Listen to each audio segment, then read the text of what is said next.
So today we're talking about the intersection and the union of two sets.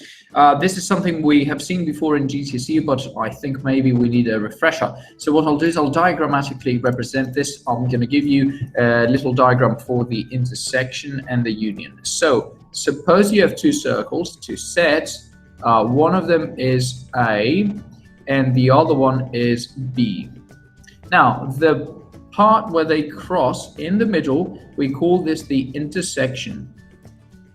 So the intersection of A and B, and we use that upside down U for them, for the intersection of the two. So we call this the intersection of A and B.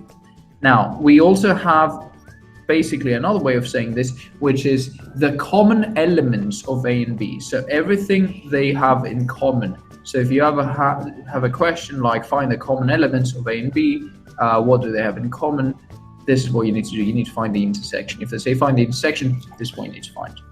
Now the union, very simply put, is all of A and all of B. So if I have the two circles, A and B, then basically the union, I'm going to make it blue, it's going to be everything.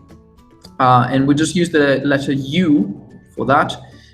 We call this the union. So the U basically comes from the word union. So this means union. First letter becomes the shape, the symbol we use. This is either. So this union idea is associated with the word or, whereas the intersection is associated with the word and.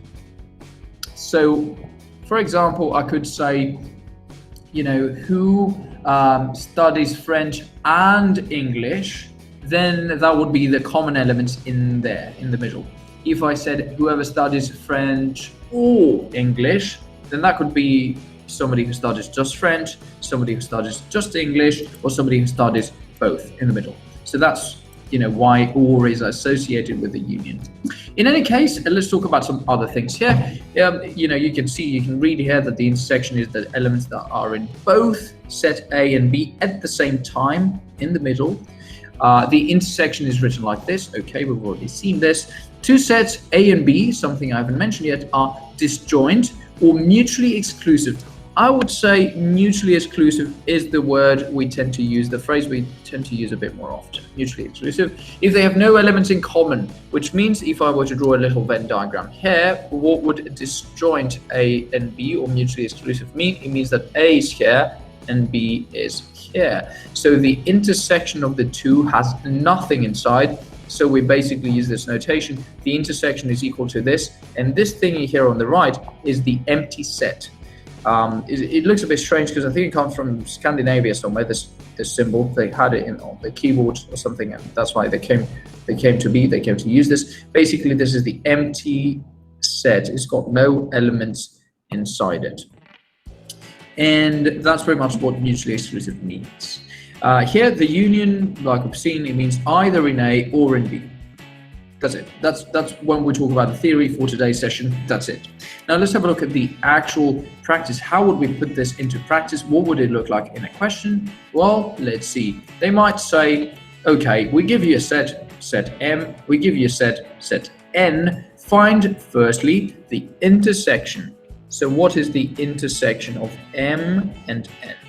Well, for the intersection, what we have to find is the elements we have in common. So let's see, what do we have in common? We have the 3 in common, so let's put it into the intersection. Let's see what else we have in common. We have, do we have a 4? No. 2 and 4? No. 5? No. 6? No. 7?